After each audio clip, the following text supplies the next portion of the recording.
So today will be a video that is probably one of the most important things when having a fish tank, or even to when you're first starting in or starting a new tank. It's probably the most important thing that you need to know, and most people, when they don't start out, they don't know anything about it. And like me, like I kind of knew like you had to let a tank sit for a while, and that's all I knew. Like when I had my 10 gallon, all I did was let it sit there for like, I don't know, like 3 weeks, and it was probably fine. But at the same time, you can't just let it sit there. You got to do stuff to it. There's no way you're gonna get ammonia. You're not even gonna start the process if you don't do anything to it. So, and just a quick information: this tank cycled when I first started it, like 2 years now. It cycled for 2 months. So it cycled for a very long time. It sat here for a very long time. So that was just a quick information about that. But the first stage of the nitrogen cycle is it all starts with ammonia. Now, to even get ammonia, you're well, if you don't know what ammonia is, it's produced by the fish waste or uneaten food. Well, if how are you gonna get ammonia in your tank if you don't have fish in there? Well, this is how you do it. Either either by really hardy fish that can like almost it's fish that basically people use to cycle their tanks. There's guppies, there's mollies, there's all kinds of fish. You can kind of research that yourself, but there's so many fish out there, but mostly it's just the cheap fish basically. And then food, you can actually do a fish of the cycle, which requires just you dumping in food and letting the filter suck it up, because it's basically the same thing. All fish poop is fish food, so it does it does work, but it's always better to actually have the fish in the tank. But I did actually the next step will be what I did. But I did try the foodless cycle for like the first 2 weeks, but I didn't keep doing it. Um, but one thing that a lot of people might not know about is this thing with ammonia. There's not just ammonia. So if you obviously have ammonia in your tank, there's actually two types. There's ammonium and ammonia, which sound kind of the same, but it's ammonium, and that's spelled Ammonium. And basically, if your pH is higher than 7, you have just ammonia, and that's usually what people have. But if it's under 7, you have ammonium. Now they're both ammonia, they're basically the same thing. If you want to know more about them, you can research that yourself, but it's kind of like the same thing thinking of when you have over 7, you have like acidic water. Under 7, you have acidic. I forget which one is which, but it's kind of similar to that. But stage 2 is when the bacteria comes in. So once you have ammonia in your tank, that's when you need to start transferring that into nitrates, not nitrates, nitrates. Um, and the bacteria that kind of just now this can solve itself when you have ammonia in your tank. Once you have your filters running, bacteria starts to grow. Now bacteria grows on everything. The inside your filters, sponges. Usually, if you have your marine land, the biowills grow. Ceramic rings, any of your biomedia, like alkali come with, all that grows on bacteria. That's what it's for. But now but this is for cycling. Obviously, you will eventually grow bacteria, but it'll take a long time. So to speed up that process, you can actually add bacteria to the tank, and that's what I did. I use Seachem stability. I would show you the bottle, but I haven't bought any like in a couple months, so I don't have it on me. But basically, it's just bacteria in a bottle. There's so many products out there that do the same thing, but usually Seachem is one that I recommend all the time. But dumping the right dosage of that stuff, it can get the bacteria growing. And what the bacteria is going to do is take out the ammonia, and that's going to convert that to nitrates, I mean. And nitrates, they are a toxic to your fish, just like ammonia. So you have to make sure you have a test kit, kind of like, just like this one, like kind of like I have. This is one of the better ones to get, but this whole kit. Now there's separate ones that can test, the strips, whatever you want to use. I always recommend like, these, but whatever you think, whatever you think's the best, you go do that.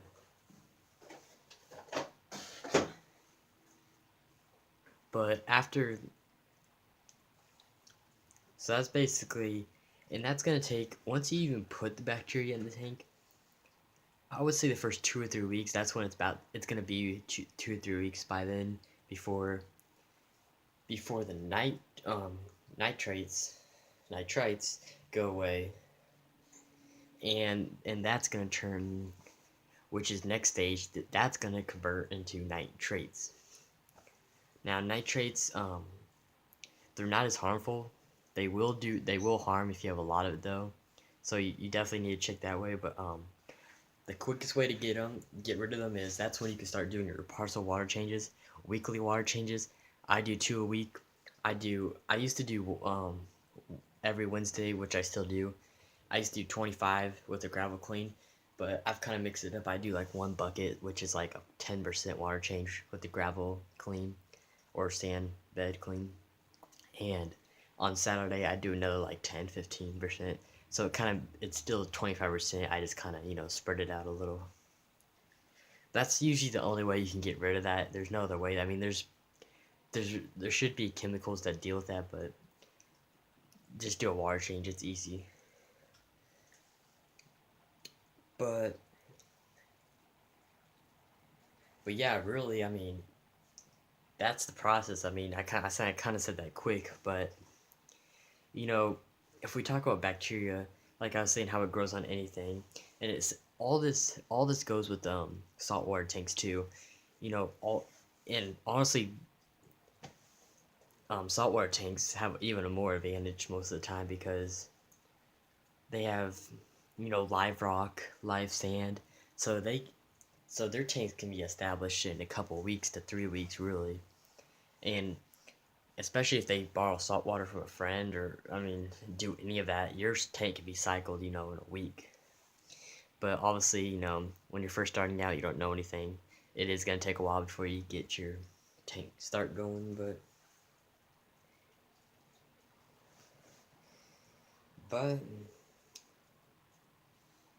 that's a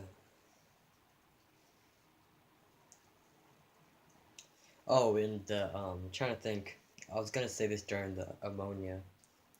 They actually have I don't know which, I haven't used it, so I can't really recommend which like brand, but they do sell just 100% pure ammonia. If you don't want to do like the fishless cycle, or throw in food, or just have fish in the tank, then you can. There's products out there that are just pure ammonia that you can dump in the tank. I think there is. I think Dr. Tim's makes ammonium chloride.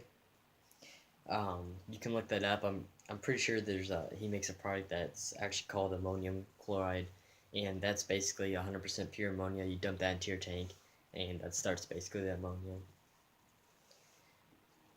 If I had to give any tips, use gravel or filter media from an established tank.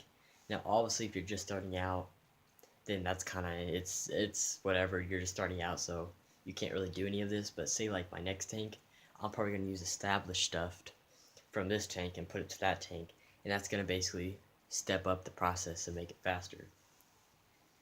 But yeah, for really, if you wanna, because a lot of people wanna, speed up their process. They don't want to wait months just to put some fish in. You spend all that money, you kind of want the fish now. Some things you could speed up the process is, you can increase your temperature to around 80 to 82. What that does, it basically makes the bacteria grow a little more. Not saying it's gonna grow like a bunch, but it does help. I've never tried it. I know a lot of people have, but I can't really say for myself if that's actually worked. But I know people do raise the temperature, and it kind of gets the bacteria growing a little quicker. But yeah, I mean that's basically, even if you're setting up another tank, maybe take, you do a water change. You do nothing with that water usually. I mean, it's like this when I'm setting up this next tank. You might as well take that water that you're about to throw away from a water change and pour it in there. So I just basically when I go to fill this next tank, I'll do a water change and basically take that water and just pour it in the new tank. So water that's already colonized. Now the bacteria, it's not all just in the water. It's all in these rocks, the plants, the filters, the intakes, even the baskets that the filters are the baskets that their filters are in. Those grow bacteria. Your sponges grow bacteria. Everything that will grow bacteria as long as it has a surface. Even the glass of your tank will grow bacteria. Everything will grow bacteria. It's just how fast it's gonna grow. So, so yeah, that's basically kind of a short. I could make this a lot longer, but and really explain each process. We might do that in the future. I just wanted to, I always wanted to do something like this and make a little quick guide. Because I know most people don't make it this far in the video, but and I guess one thing I show you before we go is here's a little diagram. Um, Basically, water change, just like we said. So it starts from ammonia, nitrites, and nitrates. I get those mixed up. But it's kind of a little simple chart, but it's basically kind of like, and also decaying plants. It kind of says down here, you can't really say it, but plants do create ammonia. They're just like fish. If plants die, that's gonna make more ammonia.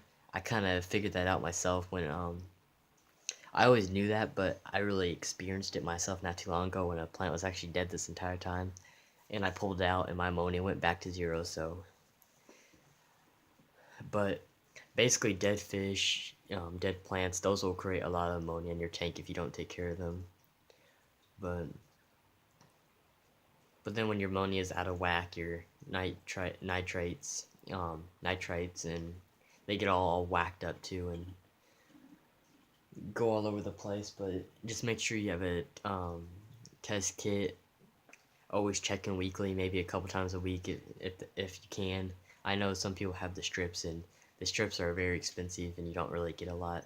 That's why I usually say get the API kit that I have. You can do like 800 tests with that thing, I think it said, and I I've only done probably a good like 50 tests with it, maybe close to 100, but and it's still the bottles are all full. Like that thing can easily probably test your water 1,000 times before you have to buy a new one. So, and only being like $40-50, it's not that bad. But yeah, comment, like, subscribe, and if you want to recommend a fish for next Wednesday species, we already got a fish. CW Aqua Hobby recommended a fish. I kind of chose him. I kind of made him. I kind of forced him to choose a fish. I just wanted somebody to recommend something because I hate kind of deciding myself, so I kind of just made somebody. But either way, he gets a shout out anyways. But he basically said the sunset honey gourami, which I actually really like. So we're gonna do that Wednesday. And if you got any recommendations for the plant for Monday, definitely put that in the comments for a shout out too. So I'll see you on the next one.